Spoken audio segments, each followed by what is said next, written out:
All right. Good afternoon, everybody. My name is Turner Bitton. I'm the founder and executive director here at Wasatch Advocates for Livable Communities. We're going to go ahead and get started with our presentation.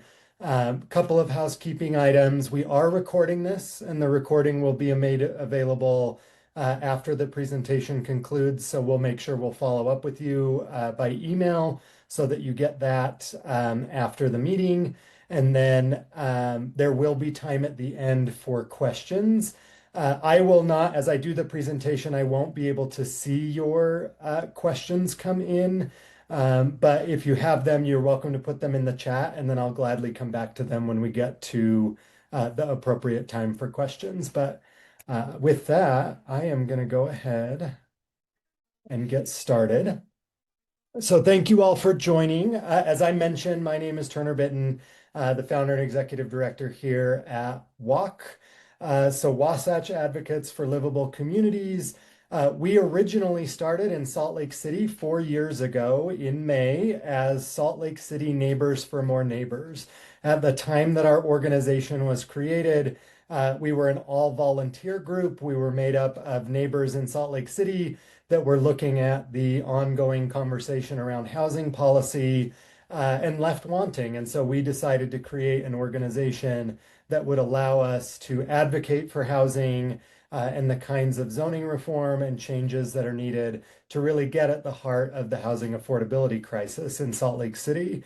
Fast forward 4 years and we have grown. It became an organization that hired staff. And so now we have a team of 3. We have an incredible board of directors of 15 that's made up of folks from throughout the region. And then in November of last year, we officially became Wasatch Advocates for Livable Communities. So WALC, as we call ourselves, focuses on a couple of things. We work at the state and at the local level on zoning reform and the policies that govern what types of homes can be built, where they can be built, how they can be built. And we do that through a variety of different means. So our policy manager, Lauren Cole, is up on Capitol Hill throughout the legislative session and then works in municipalities throughout the region to pass policy that allows new types of housing and gets at the heart of the housing affordability issue.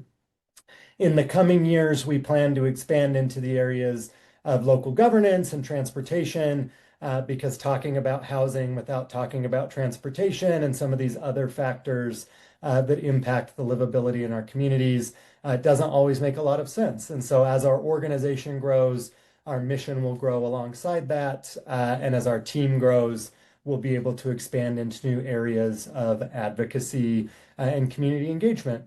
So we work day to day with a variety of different groups to remove barriers to housing choice, which is generally zoning regulations and policy. We work to support affordability through a variety of different means. The biggest one being that we support policies that incentivize the creation of affordable units in our community. And when we say affordable, we mean deed restricted, legally affordable units. We don't mean clever marketing that says that it is affordable. We mean the gold standard of affordability, which is a deed restriction.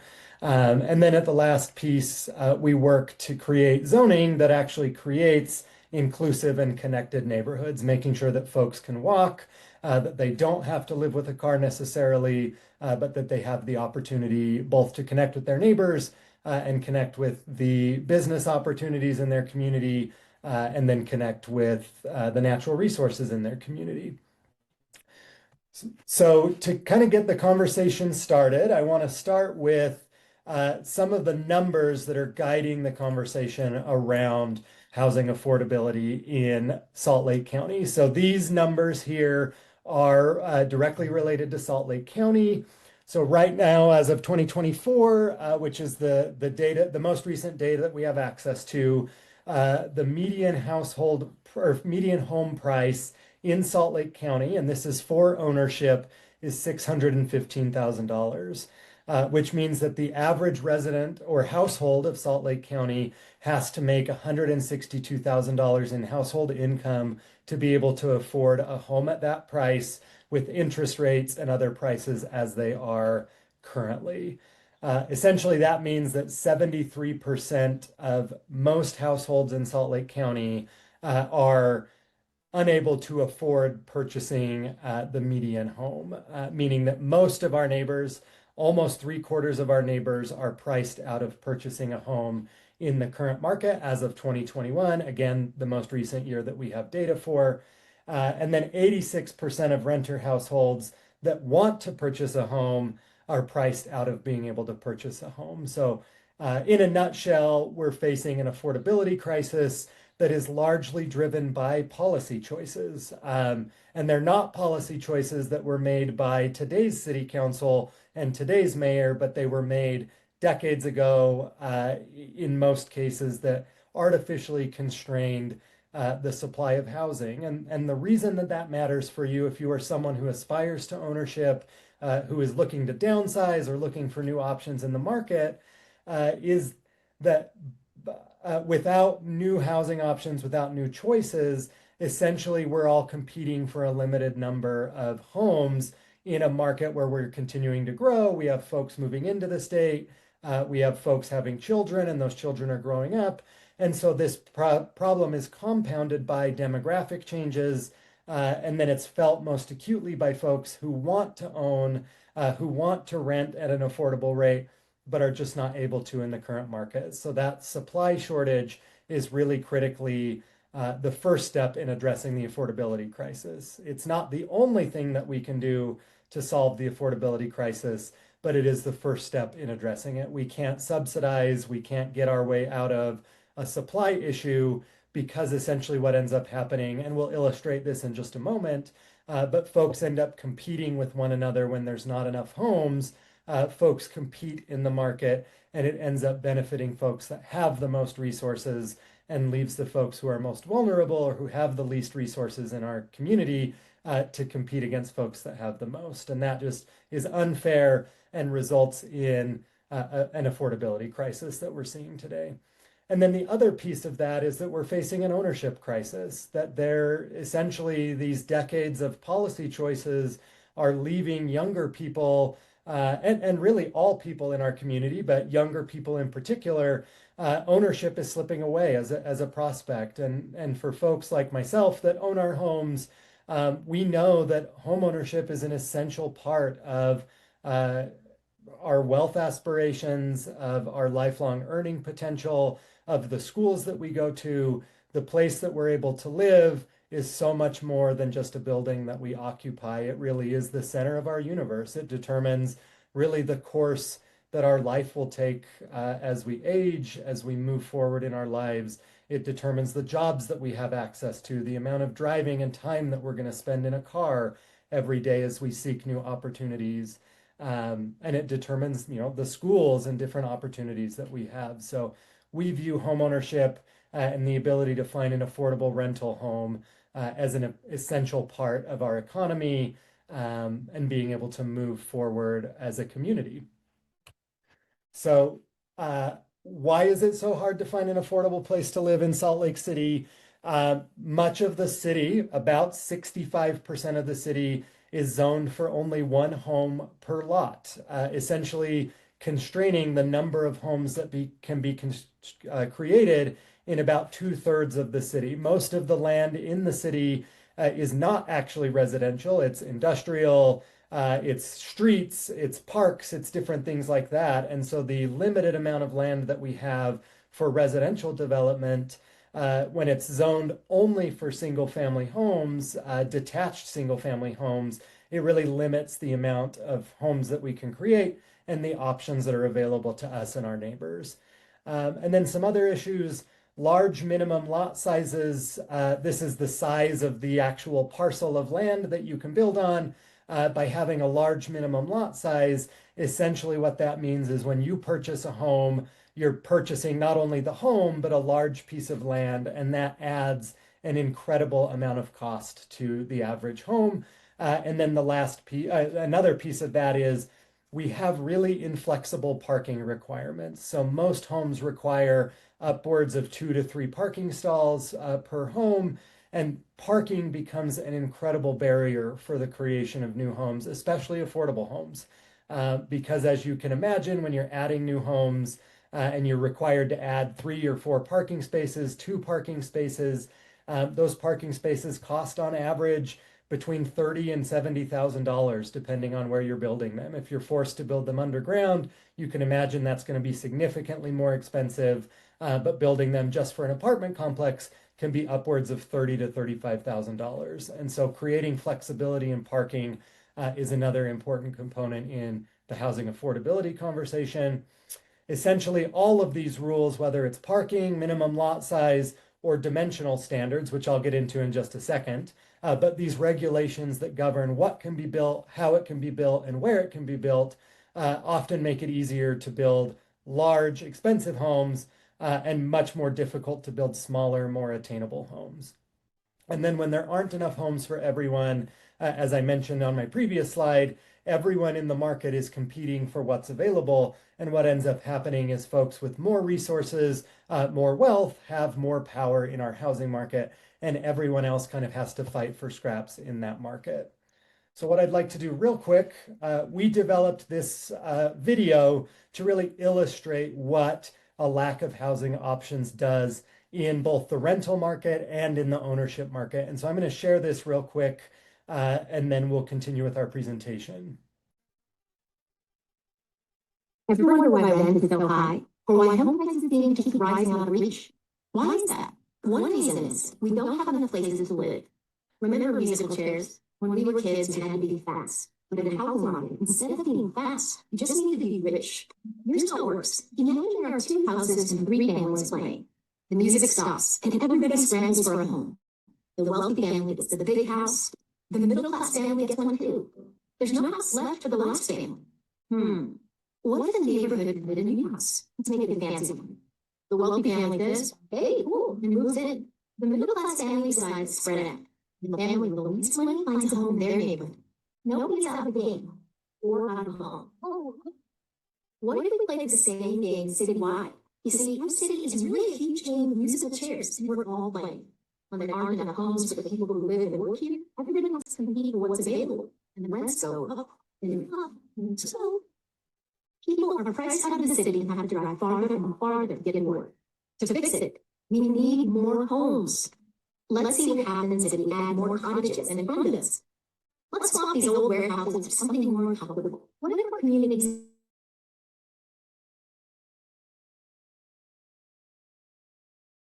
homes need more of us who stay and thrive in the city we love? Then that's great. So what this video illustrates is the problem that we're trying to solve, that there are not enough options and not enough homes for all of our neighbors to make a place in the city that is affordable to them and that is attainable to them. And what the proposal that we're talking about today does is get to the heart of that problem. So there's a mismatch between what our community needs and what our current zoning policy allows. Our housing choices no longer match our household size. Many families are declining to have a large number of children, so we've got a decreasing family size overall. We've got an aging population. We have more seniors who are trying to age in place and find a place to downsize into or to stay in their existing neighborhoods. Folks don't want to necessarily be forced out of their existing home, especially when there are no new options for them in their community. I would ask that you please mute yourself so we don't have any feedback. There will be an opportunity for questions at the end. And then we have more singles, more folks living with their roommates, more single parents who are caring for children, and the policies that we've got on the books right now essentially limit the options that are available to all of these people. New options are one of the most important pieces of solving the housing affordability crisis. And we'll explain what those different options look like in just a moment. So we want to talk a little bit about what expanding housing options is. So expanding housing options is a proposal from Salt Lake City that would update the zoning regulations in the single family and two family zoning districts. So as I mentioned before, this is about 60%, 65% of the residential land in Salt Lake City is zoned in one of these two ways. There's multiple zones that fit under this definition, but basically the Salt Lake City Council a couple of years ago directed the planning division to look at these zones to create new housing options in Salt Lake City to really tackle the affordability crisis that's happening in our city. And really, there are two goals of this reform. One is to make housing more affordable and attainable, to provide new housing options for families throughout their life cycle. So everything from starter homes to slightly larger homes in the form of duplexes, triplexes, and quadplexes that just create those new options in our existing neighborhoods. And then these changes would make it possible to build more types of housing, like smaller homes, townhomes, duplexes, cottages, triplexes, quadplexes. I'll give some visual examples of what these look like as we get further into the presentation so that you understand what we're talking about. But these types of homes, one of the important things about these homes is, in a weird way, this proposal is taking us back to the future. So in the past, prior to our modern zoning code, most of these types of housing were already being built in Salt Lake City. And if you go to places like the Avenues or East Central or Liberty Wells, places in our city that I don't think anybody would argue are great places to live, they already have these existing housing options. They've already got a lot of smaller lots. And that's why these neighborhoods, decades later, remain highly desirable, great places to live, to raise a family, and to put down roots in our city. And so in a weird way, we're looking at the past as a model for the future and legalizing some options that existed in previous generations, but that haven't been built because of our modern zoning code. So there's a couple of terms that are important for understanding what this proposal actually does. So the first term that is important for you to understand are dimensional standards. So these are what they sound like. These are the dimensions that govern what and how we build housing in our city. So dimensional standards include things like setbacks. Setbacks are the distance between the building that you're trying to build and your property line. So if you look here on this graphic, a setback would be basically this green space between the building and the property line, which is illustrated here. In many cases, the setback requirements make it functionally impossible to build homes on small lots in our city. Lot coverage is another term to understand. So lot coverage is another piece of dimensional standards. And this basically just determines the amount of the lot. So again, this green space that you see here, the amount of that lot that can be covered by buildings. And this would include things like a detached garage. It would also include the primary residence. The next piece is height. Obviously, this is the height that a building can be constructed. The floor area ratio. So this is the size of the building in comparison to the lot that it sits on. This is usually around 60%. Sometimes it goes upwards, sometimes it goes lower, but allowing a higher floor area ratio essentially allows larger buildings against what might be a smaller lot. And then the last piece of the dimensional standards is density. This is the number of units that are allowed to be constructed on a given parcel. And so when you increase the density that it's allowed, you're increasing the number of units that are being allowed to be created. So when you look at the dimensional standards and what expanding housing options is trying to get to, it's trying to create what is called infill development, which is the second key term that's important for you to understand. So infill development, as you might imagine, is trying to better leverage and utilize the limited land that we have in our city. So when you look at, for example, we're going to take this home here as an example, and then we've created an illustration here to just make visualizing this a little bit easier. But let's say that this is an existing home right here, this one at the front of this property. Under the existing or under the expanding housing options proposal, essentially what is allowed is you would be able to split off and create smaller lots on an existing lot. So if this big parcel here was one big lot, you could split off and create two new smaller lots using the extra space in this large lot, maybe removing a large lawn, maybe it's a field of weeds like my house was when I first purchased it, or maybe it's just an irregularly shaped lot that isn't living up to its full potential. Essentially, the people who live in this home, let's say that it's my grandma and grandpa, and they're retirement age and they want to retire, but their larger existing home isn't suiting their needs anymore. One of the problems in our current market is that there's really nowhere for them to go to downsize into. And so by allowing smaller lots, allowing for infill development, we can create new homes on their existing parcel, and then they can downsize into those. We'll come back to that concept in just a moment, but I want to illustrate some other things. So just as a reminder, key term number one, dimensional standards, the dimensions of what are allowed to be built, when, where, and how it's allowed to be built. And then infill development, really utilizing the limited land that we have to create new housing options. So this is another example.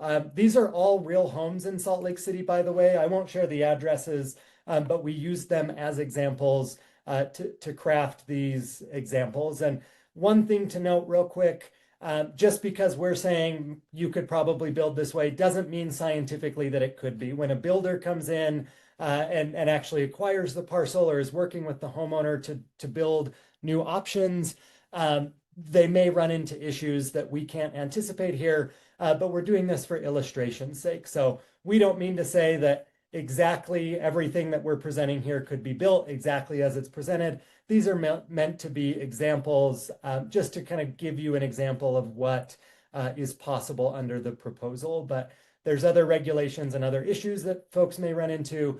These are just meant to be examples. But again, what we've got here, a large single family home on a large parcel of land here on the west side of Salt Lake City. Essentially, under the proposal, you would be able to divide that into 9 different lots, adding 8 new small homes illustrated in this manner. So you've got the existing home here, and then you would be able to add 8 smaller homes with a shared driveway to create new housing options. This would be an example of what's called a cottage cluster. So when I use that term later in the presentation, that's what I'm talking about. And then another example here. So you've got an existing single family home here on a large skinny lot with room for a driveway on this would be on the south side of this parcel, and then room for adding, additional parcels in the back. So again, just trying to illustrate what's possible under the proposal. Expanding housing options addresses those dimensional standards, the lot size requirements, floor area ratio, variety of different regulatory things to get at this desire to create infill housing in our city. So why we support this proposal, why it's so important, is it does directly create more diverse housing choices for people at all different stages of life. So I mentioned earlier, my grandparents, let's say that they're trying to downsize or that they would like to downsize. In the current market, there are very few options for them to be able to do so. And so this proposal creates an opportunity for them to do so. It also creates an opportunity for young families who are looking to get a foothold in our city to get their first home. And it creates options for first-time home buyers, another essential component of the proposal. And then the last thing is it really legalizes those gentle infill homes that are compatible with our existing neighborhoods. Adding 1 or 2 small single family homes isn't going to fundamentally change the character of a neighborhood. It's going to create options within that neighborhood that then support things like additional grocery stores, businesses, walkability, a variety of different benefits that we can get into in a moment. So one of the important things to note about expanding housing options is it's not happening in a vacuum. Our city planners have done a really, really good job of looking at what's working across the country in places like Houston, Durham, Portland, and Seattle. These are just a few cities. There's also Raleigh, there's Minneapolis, there's a whole host of cities that have done this. And the important thing is that those reforms are working in those cities. They're creating new ownership opportunities, they're creating new housing options, and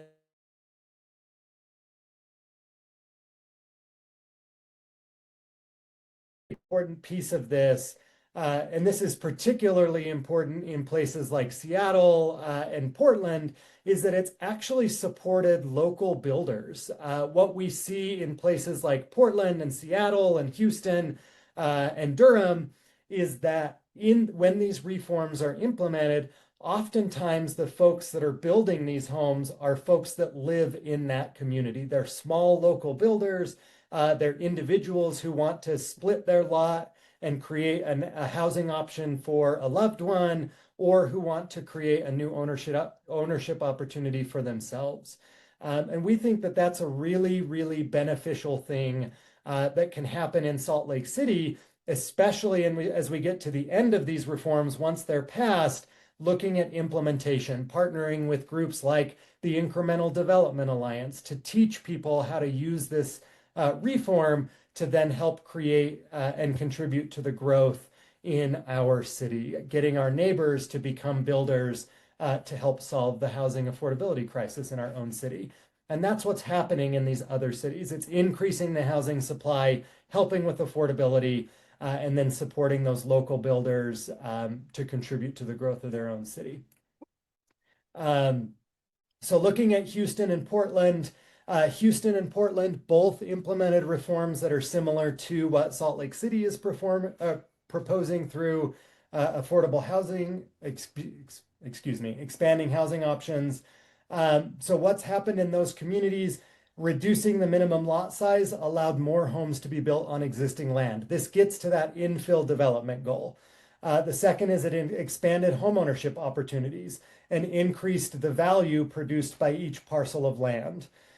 Smaller homes on smaller lots helped create new attainable entry-level homes. These are the starter homes that we talked about for young people, for folks looking to downsize, for new families. Creating those new options is exactly what's happening in Portland and Houston. Portland allowed duplexes, triplexes, and fourplexes, as well as cottage clusters in their existing single-family neighborhoods. What this has done is resulted in the creation of new housing options. These duplexes, fourplexes, cottage clusters are inherently more affordable, and they're inherently more sustainable. They decrease the amount of water that's used to water lawns. They decrease the amount of driving that has to happen, and they create more walkable neighborhoods, and they create more social cohesion in their communities. More than 1,400 missing middle. Again, missing middle housing. Let me define that term real quick. A lot of folks tend to think of housing as being either single family homes or the large apartment complexes that we're seeing pop up on places like 400 South and North Temple. Missing middle are the options that exist in between those two options. So they're things like duplexes, they're things like townhomes, cottage clusters, fourplexes, and even the small lot homes that are proposed, those infill starter homes. All of those, in my mind, would meet the definition of missing middle because they're options in between the large, dense style developments that we're seeing on 400 South, transit-oriented development, if you will, and then the single family homes that define these zones currently. So more than 1,400 missing middle units were built in neighborhoods that were previously limited to just single family detached homes. And then the last key fact is that these homes have generally been built at a more affordable rate because the lots are smaller, or because you get to that density scale that allows them to be built more efficiently and more sustainably. And so what that means is lower rents, more affordable ownership opportunities, and just generally more affordability in the market. Looking at Seattle and Durham, So Seattle called their policy light touch density, but essentially it's the same thing that we're talking about. They allowed townhomes and small multifamily homes in their existing single family detached neighborhoods. And since 2000, when Seattle did this, 18,000 of these homes have been built throughout the city. Again, getting at affordability, getting at access to neighborhoods, allowing people to put down roots. And then, as I mentioned in a previous slide, nearly 1,000 local builders participated, supporting small construction businesses. And these can be everything from families that wanted to add a home for grandma and grandpa to be able to downsize into, over to smaller builders and investors that wanted to get involved in their own community to build housing for their neighbors. That's something that we view as really important, and a really big selling point of this proposal is that the more builders, the more competition that exists in the construction market, the better it is for us as consumers, folks trying to buy a home, folks looking for rentals, because different builders mean different options, different styles, different layouts. And so we get to those options and that diversity of choice that we're hoping to through the proposal. Durham allowed duplexes and reduced parking requirements. One of the things that is important about Durham's example is that by allowing duplexes and by reducing the parking requirements, and again, this is the requirement to build parking stalls, driveways, or parking spaces. Those tend to be one of the bigger barriers for infill development, and their reforms really took off after they relaxed their parking requirements.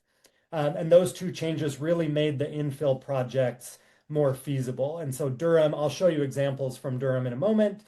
Durham is really leading in the creation of these new housing options. And then the result of all of these changes in Durham, in Seattle, in Portland, and in Houston is gradual neighborhood growth rather than the large scale redevelopment that you're seeing on North Temple and 400 South. And there's nothing wrong with that large scale redevelopment. But in these existing neighborhoods, that's one of the main concerns that comes from neighbors is that the development is not going to be neighborhood scale. And the result of the reform in these four cities is that you had more small scale infill development that was able to create units and decrease the need for those larger apartment complexes to come in. So it's a way of adding density, allowing growth in our neighborhoods without having to see the fundamental change that's happened in some of those larger transit-oriented corridors in our city. And again, I want to reiterate, there is nothing wrong with large-scale dense development. Those are important components in our housing market. But I don't think that anyone would disagree with the fact that they don't belong necessarily in every neighborhood and in every context. We can get to the same level of housing creation by legalizing duplexes, triplexes in infill development like we're talking about here. So some of the community benefits of this proposal, we've talked about this repeatedly, but options, options, options, options for young families, options for our essential workers, the folks that keep our economy moving, and for seniors, the folks that have been here, that raise their families here, and are now looking for options in their existing neighborhood. As you age, I think one of the cruelest things about our existing housing market and the housing regulations that we have is that the folks that have been here, that have contributed to our city for decades, often face fewer and fewer options as they age, and they end up stuck in a house that's too large for them, that doesn't fit their needs anymore. But they're faced with a choice of selling that home and going into a rental that's not going to work for them, or selling that home and having nowhere to go within their existing neighborhoods. And I think that's particularly cruel to do to our seniors. Again, another benefit, support for local builders and construction jobs.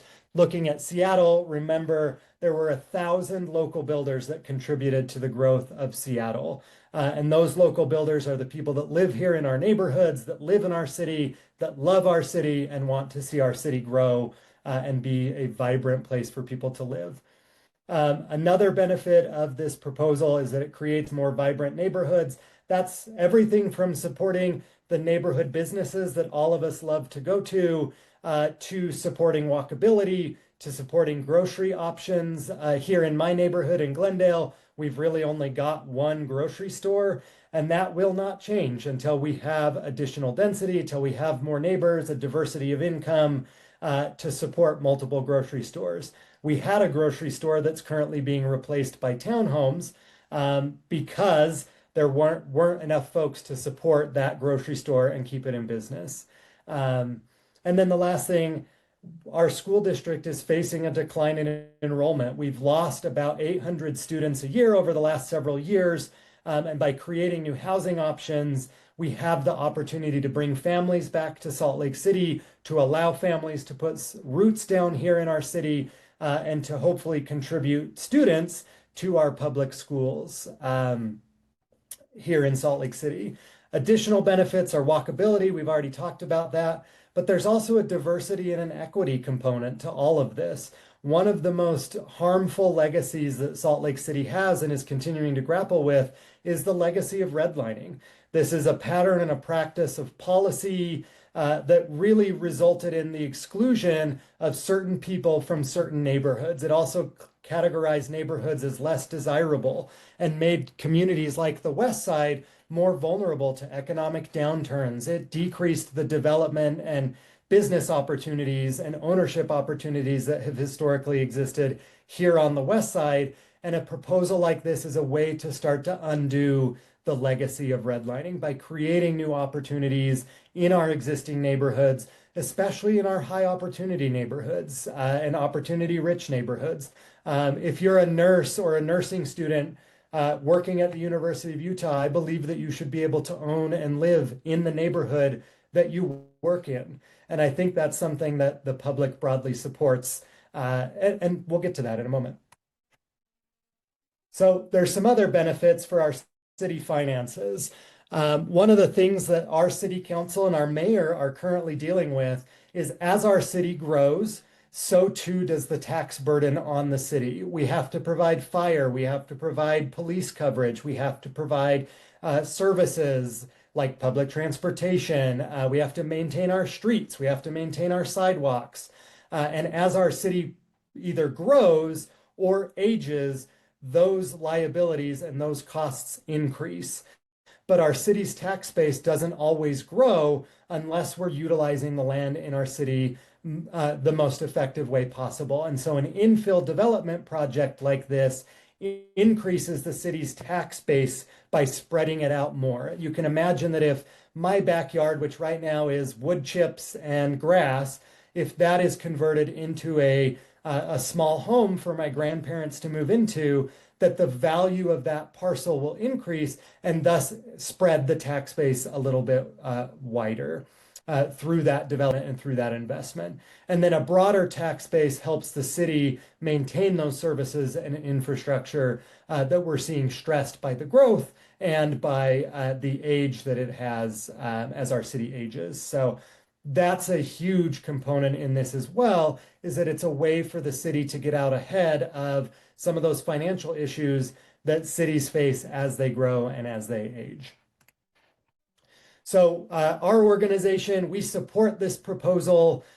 We want to see a few changes that are that we would like to see happen. I'm not going to dive into those in depth. There will be opportunities for you all to hear about our proposed changes in the future.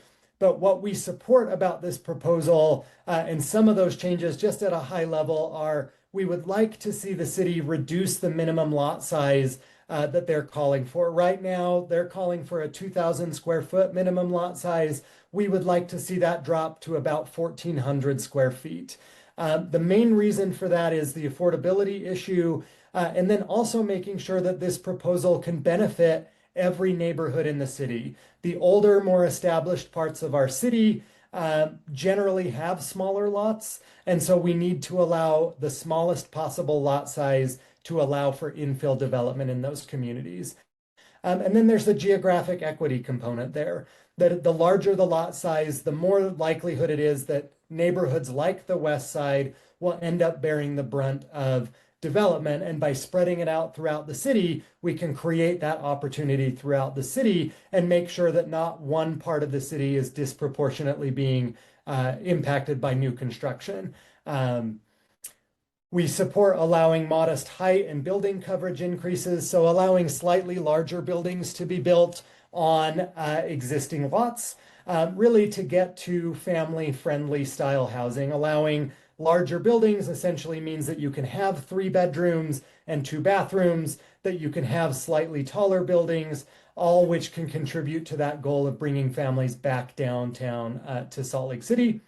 I mentioned Durham as an important example of how parking requirements can get in the way of this type of infill development. So we're encouraging the city to adopt the same language that it did for its accessory dwelling unit ordinance, basically exempting areas that are near buses and transit from having to have large parking requirements. And the evidence out of Portland, the evidence out of Durham and out of Seattle really shows that these transit-rich neighborhoods don't need as much parking as an artificial chart would require them to have. And then we want to see clear and predictable development standards. One of the barriers that small builders have is if they have a very complicated zoning code that they have to navigate, then it essentially biases the market toward larger builders that have the resources and the team to be able to navigate a complicated zoning code. And by creating these clear and predictable standards, we can make it easier for builders of all sizes, whether that's, me trying to build a home for my grandparents in my backyard, to the larger builders that want to build at scale and build, multiple houses at the same time. We want to make sure that there's a level playing field for or for builders of all sizes, and creating that competition in our housing market.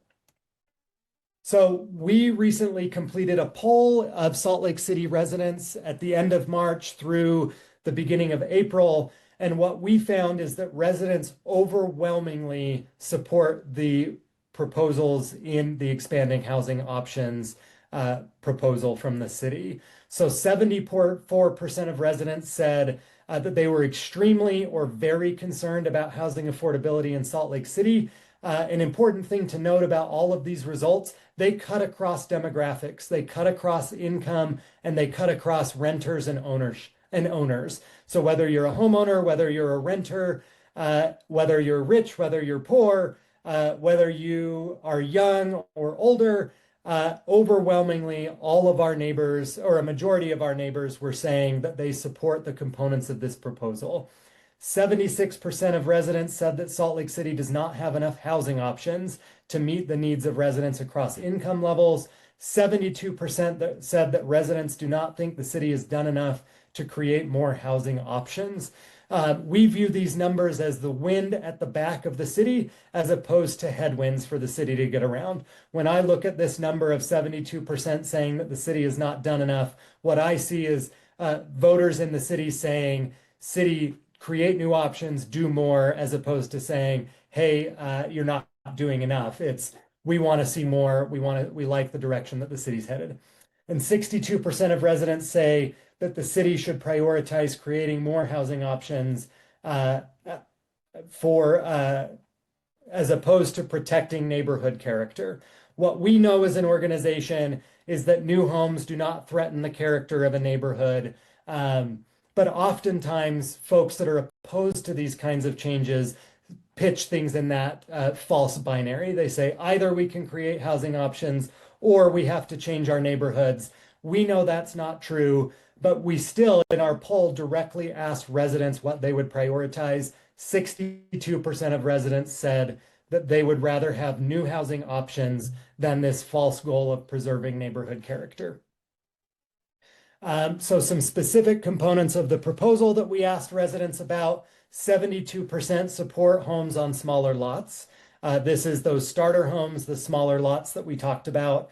68% support allowing duplexes, triplexes, and quadplexes in all residential areas, so in all single-family detached neighborhoods. 65% support allowing fourplexes and townhomes in all residential areas. And then 53% supported that flexibility in parking that that was so essential to Durham's example in making their infill program work. So we talked about a variety of different housing options. These are all options that were created in Durham, Portland, Houston, or Seattle. So you've got here an example of a small lot home. You note that it's in between two existing homes on a smaller lot. Same thing here. This is an example of small lot infill development. You'll note that there's not a ton of space in between these homes, and that's because they adjusted those dimensional standards to allow for homes to be built with 4-foot setbacks, and then 5 and 10 feet in the front and back. This is an example of a cottage cluster, an example that I pointed to earlier, but where you've got multiple small homes sharing a lot with some shared community space in the middle. You've got an example of a duplex right here, 2 homes sharing 1 lot and 1 building.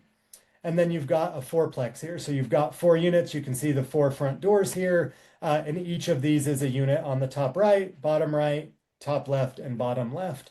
And then you've got examples here of small infill style homes that would be allowed under the proposal.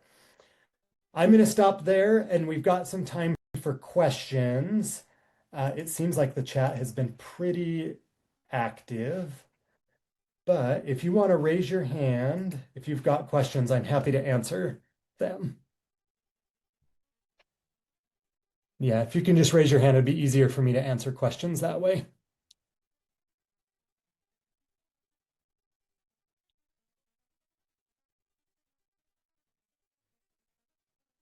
Anna, go ahead.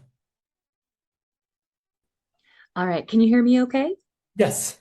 Perfect. My camera is not working at the moment, but I just had some questions about the cottage community style. In my hometown here, we have less than 60 acres of developable land left, and we're trying to find some options that are a little bit more diversified rather than just multi-story buildings. And so as far as that cottage community style, it was shown on, I believe, the second slide. Do you have a recommendation for the square footage? I know you mentioned reducing lot sizes for single family homes to, I believe you said 1,800 square feet. I might be off a little bit. What would be the recommended amount for these cottage community style homes? And do we happen to have any of these developments that are already built that I could use to reference? Yeah, so your first question, as far as size, the most common size that I have seen is between 850 square feet and 1,200 square feet. What I would encourage you to do is look at Salt Lake City's zoning code, particularly their RMF 30 and RMF 35 and 45 zoning codes. Both of those zones allow for cottage courts, and they've got really good dimensional standards for those. And then your second question, there are existing cottage courts.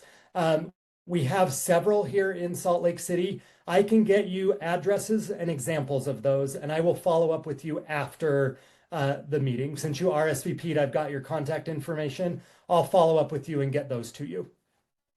That would be fantastic. Thank you so much. Yep. And then we've got, I think I saw that we have some builders on the call. There are builders that are also building new cottage courts in other places in the state. So I'll put out a word to our developer partners and see if we can get some new examples of new construction in a cottage court format. Other questions? And if you just raise your hand, I'm happy to.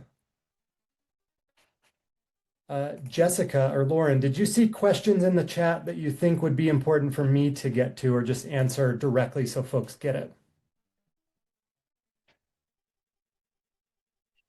There were a couple of questions on PIDs, but we kind of in the chat said where that's not really impacting the policy now. We're happy to address that at a different time, but that's kind of one there. Let me just kind of scroll the chat real fast and I will find one. Thank you. So while we find additional questions, I'm going to put the last slide up. So we are, for Salt Lake City residents, we have a number, or organizations that are working in Salt Lake City, we have a number of ways that you can support this proposal. So the first one for individuals, and I would encourage anyone who's a Salt Lake City resident, please do this. It does help us support this proposal. Sign the petition that we've got in support of expanding housing options. That's the first action you can take as an individual. If you're here representing an organization, whether that's a builder, whether that's a nonprofit, whether it's an advocacy group or a community group, we have a community partner sign-on letter. So we've got a number of organizations that have signed on to that in support of the proposal, and we're looking for more organizations to do so. The other thing that you can do, and it's this third one if you're a Salt Lake City resident, is email the Salt Lake City Planning Commission. So we've made it easy. If you scan any of these QR codes, it will take you to the different actions that we've got. Emailing the Planning Commission is one of the best ways to get your support on the record before they hold their public hearings. If you take any of these actions with our organization, we'll also follow up with you as the Planning Commission gets closer so that you can come with us, show up at Planning Commission, and speak in support of the proposal. And then the last thing, please follow us on social media. That's a great way to stay in touch with the events that we're organizing, with campaigns that we've got in cities throughout the region, and with the work that we're doing at the state legislature. So please stay in touch with us. I'll leave this slide up as I answer the remaining questions. Did you see any of them? Yeah. Yes, I did. So the question is, the poll numbers you shared were really positive for increasing housing supply and diversified housing. Was there anything in the poll that came back as concerning for us to be aware of? I think that the thing that I would flag is the conversation on parking. Oftentimes, parking is used both administratively in terms of the regulations that exist to make it hard to build housing. We can change all the standards in the world to make it easier to build housing, but if you're still required to put down pavement, we're essentially prioritizing cars over people. And it becomes a huge barrier for builders to be able to build in an infill way. But it also happens to be the way that many neighborhoods first see the growth in their city.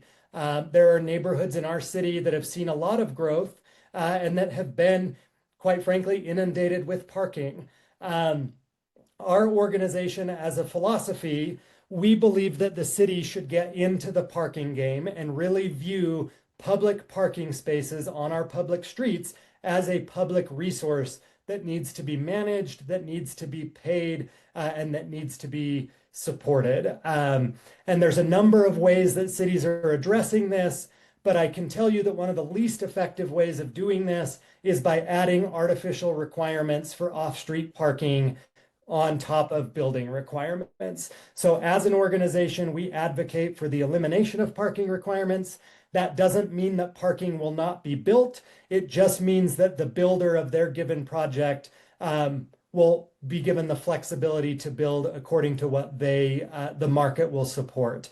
And what we find in most cases is even if we're not requiring parking, many builders will still build parking because they recognize that most folks drive a personal vehicle, but we don't need an arbitrary number on a regulatory form that says you have to build 2 parking spaces per room or per building. So parking is one that I would flag. We had majority support for that parking flexibility, but we do recognize that parking is an issue, and we need the city to take action to address parking. But addressing parking is not adding arbitrary numbers to parking requirements. It means really getting at the heart of our parking issue, which is that we treat free on-street parking as if it is the right of individuals who own their home, when instead it's actually a public resource that we need to manage well and make sure that belongs to the public and that supports the public's goals.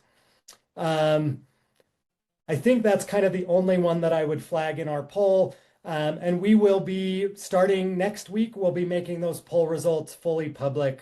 So you'll be able to access the memo and see all of those results from the poll.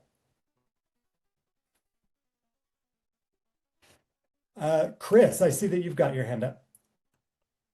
Yeah, I just have a question. With this increase in density and infill and things like that, has there been consideration of these homes potentially getting put into things like HOAs or other community associations and the increased costs associated with that at all? Yeah, so in some cases, they'll have to be in HOAs. In other cases, they'll be able to create kind of unique shared resource agreements. Ultimately, that would happen at the time that it goes through the process. But the best thing about the lot splitting proposal, especially for the small starter homes, is that in most cases, since they are fee simple and they would have their own parcel, they don't have to be in an HOA like they would if they were part of a larger townhome complex or a condominium complex. So in most cases, they will be able to be done without an HOA. In some cases, they will, but it will be done on a case-by-case basis. Looking at Houston and looking at Portland as good examples, most of the homes created through their small lots were done so without the need for an HOA. Okay, great. Thank you. Were there any other questions in the chat or things?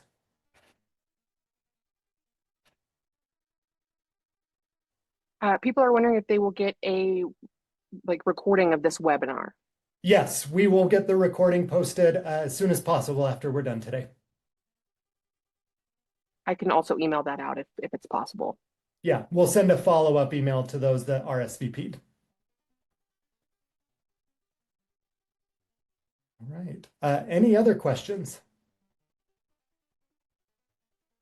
All right. Well, my kind of final word on the matter is that this is a huge, huge moment for Salt Lake City. And what our planners have put together in this proposal has the potential to really reshape the future of our city and create new opportunities here in Salt Lake City.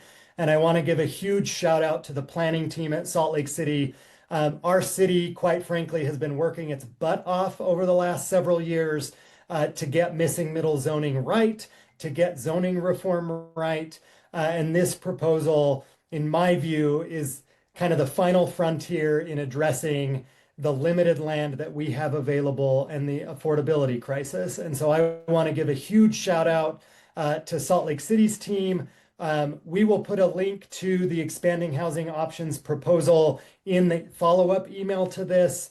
And it may have been dropped in the chat already. I apologize if I haven't seen that. But I would encourage you to read Salt Lake City's proposal and the campaign page, and then please take action in support. Oftentimes in public hearings and in public meetings, our planning commissioners, our city council members are only hearing from folks in opposition, which are a small but very vocal part of the community. And they're not hearing from the mom who's driving her kids to soccer tonight, who's wondering if she'll ever be able to own a home in our city. They're not hearing from the person who's driving from Eagle Mountain to their job in Salt Lake City today, who desperately wants to live in our city, but can't afford to do so. And so if you are attending this, we hope that you're in support of this. We hope that you'll take action and stand with us as we push for this proposal to make it across the finish line. But thank you for being here, and we appreciate your time today. Thanks, everybody.